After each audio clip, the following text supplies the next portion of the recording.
কৃষকদের ৭ মাস ধরে চলে আসা আন্দোলনকে গুরুত্বই দেওয়ার চেষ্টা করছে না কেন্দ্রের সরকার। এটা অহংকারী, জনবিরোধী অবস্থান বলে অভিমত সিপিএম পলিট ব্যুরো সদস্য মানিক সরকারের। কৃষি বাঁচাও, গণতন্ত্র বাঁচাও স্লোগানে দেশব্যাপী কর্মসূচির অঙ্গ হিসেবে আগরতলায়ও হয় রাজভবন অভিযান।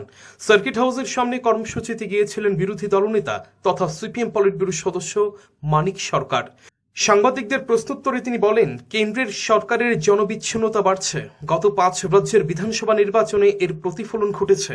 সামনের দিনে তাদের আরও মূল্য দিতে হবে।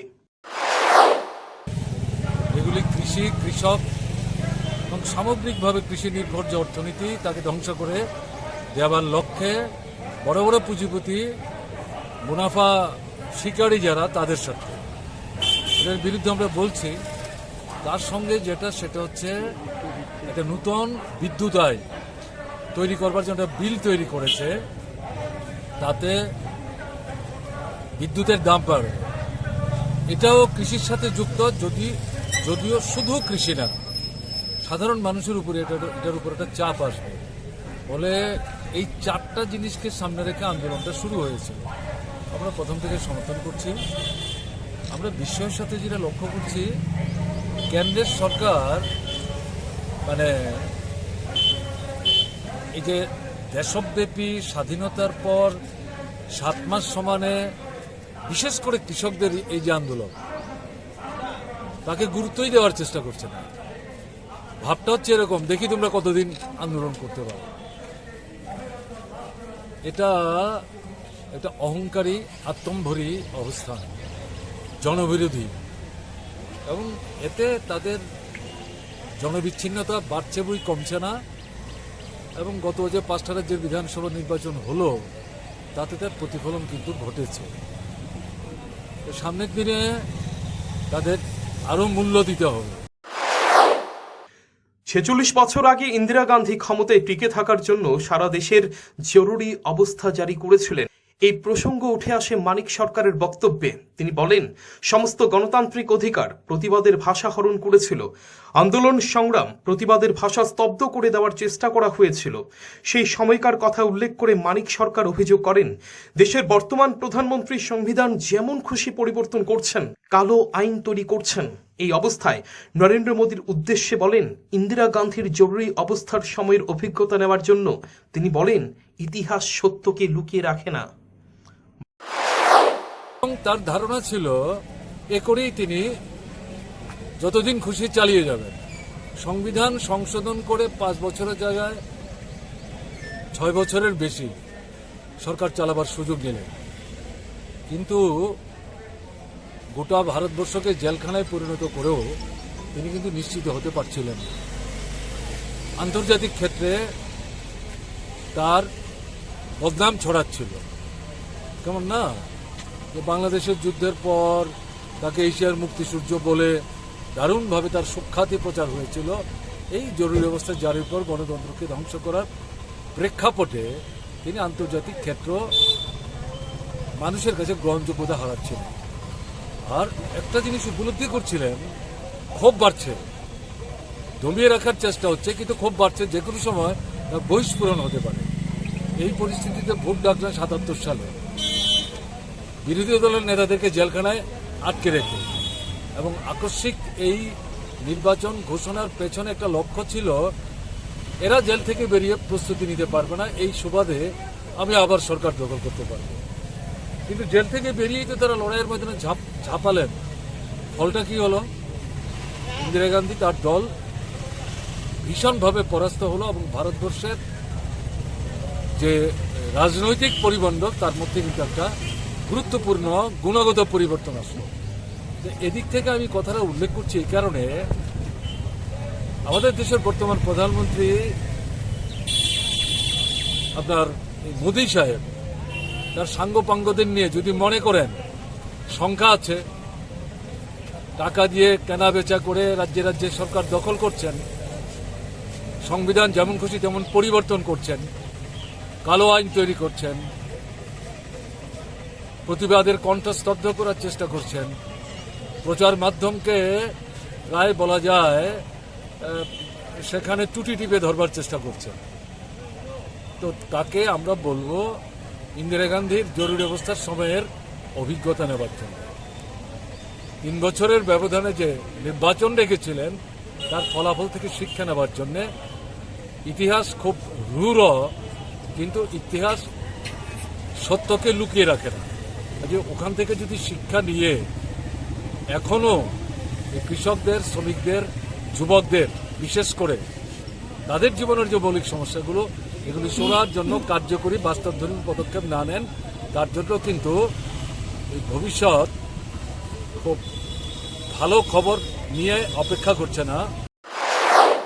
এদিকে সার্কিট হাউসের সামনে কর্মসূচিতে আলোচনা করতে গিয়ে জিএমপির কেন্দ্রীয় কমিটির সভাপতি জিতেন্দ্র চৌধুরী বলেন, 1975 সালের ইন্দিরা গান্ধীর জরুরি অবস্থা ছিল ঘোষিত, আর এখন অঘোষিত জরুরি অবস্থা। এটা 75 সালের চেয়েও বহু গুণ মারাত্মক বলে মত ব্যক্ত করেন জিতেন বাবু। ভারতবর্ষের দীর্ঘদিনের কৃষকদেরকে দাবি ফসলের ন্যায্য মূল্য এবং স্বামীনাথন কমিশনের সুপারিশগুলো কার্যকরী করা, এই দাবিগুলোকে সম্পূর্ণ উপেক্ষা করে উল্টো কিভাবে আমাদের দেশের কৃষক এবং কৃষিকে সম্পূর্ণভাবে এই দেশের একচেটিয়া পুঁজিপতি এবং বিদেশি সাম্রাজ্যবাদীদের হাতে তুলে দেওয়া যায়, তার জন্য 3টি কালো আইন প্রণীত হয়েছিল। এগুলি সবাই জানেন। আজকে তার বিরুদ্ধে যে আন্দোলন শুরু হয়েছিল গত বছরের 26শে নভেম্বর তারিখে, তার 7ম মাস অর্থাৎ 7 মাসের পূর্তি। আরেকদিকে আজকে 26শে জুন 1975 ইংরেজিতে, এই 25শে জুনের মধ্যরাত্রিতে অর্থাৎ 26শে জুন শুরু হওয়ার লগ্নে তখনকার যে কেন্দ্রীয় সরকার, তার প্রধানমন্ত্রী ইন্দিরা গান্ধী দেশে কালা আইন বা জরুরি অবস্থা জারি করেছিল।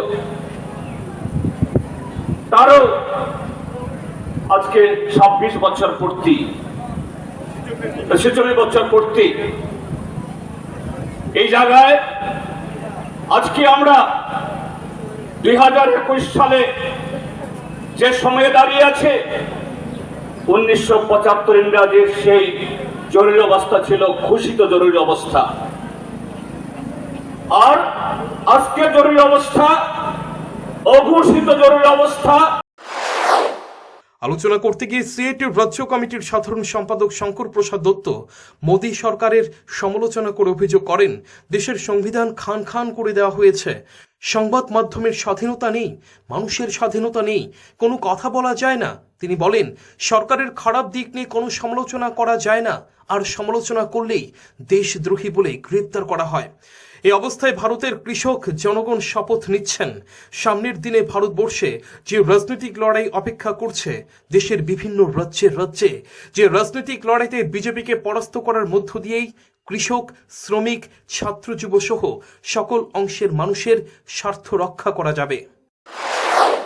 মানুষ হিসেবে তার সুখ সুবিধা স্বাচ্ছন্দ্য কিভাবে বৃদ্ধি করা যায়, তার লক্ষ্যে সারা জীবন কাজ করা, এটা হচ্ছে মানুষের একটা লক্ষ্য। মানুষের দ্বিতীয় আরেকটা লক্ষ্য হচ্ছে, আমাদের এই পৃথিবীতে আমরা দেখেছি মানব সভ্যতার ইতিহাসে যে পৃথিবীর জন্মের পর থেকেই, যখন থেকে এই মানব সভ্যতার আবির্ভাব ঘটল, সেই সময় থেকে কিছু মানুষের কিভাবে চূড়ান্ত সর্বনাশ করা যায়, একটা দেশ, একটা জাতির কিভাবে চূড়ান্ত সর্বনাশ করা যায়, সেই প্রয়াসে অনেক মানুষ লিপ্ত হয়েছেন। আমরা দেখেছি জার্মানিতে হিটলারকে, আমরা দেখেছি ইতালিতে মুসোলিনিকে, আমরা দেখেছি জাপানে তোজোকে, যারা গোটা পৃথিবীকে ধ্বংস করে নিজেদের বিজয়ের দৌড়াতে চেয়েছিলেন। ঠিক একইভাবে ইন্দিরা গান্ধী যেদিন জরুরি অবস্থা ঘোষণা করেছিলেন 75 সালে, সেই সময়ের তরুণ নরেন্দ্র মোদী সাহেব দেখেছিলেন ইন্দিরা গান্ধী সেদিন ধিকৃত হয়েছিলেন ঘোষিত জরুরি অবস্থা জারির মধ্য দিয়ে। আর আমাদের বর্তমান প্রধানমন্ত্রী বুদ্ধিমান, তিনি দেখেছেন ঘোষণা টোষণা দিয়ে লাভ নেই, জরুরি অবস্থার যা কিছু খারাপ জিনিস আছে সব আমি আমার দেশের মধ্যে প্রয়োগ করব। কর্মসূচিতে আলোচনায় অংশ নিয়ে বিভিন্ন বিষয় তুলে ধরেন কৃষক সভার রাজ্য কমিটির সভাপতি অঘুর দেববর্মা, সম্পাদক পবিত্র কর।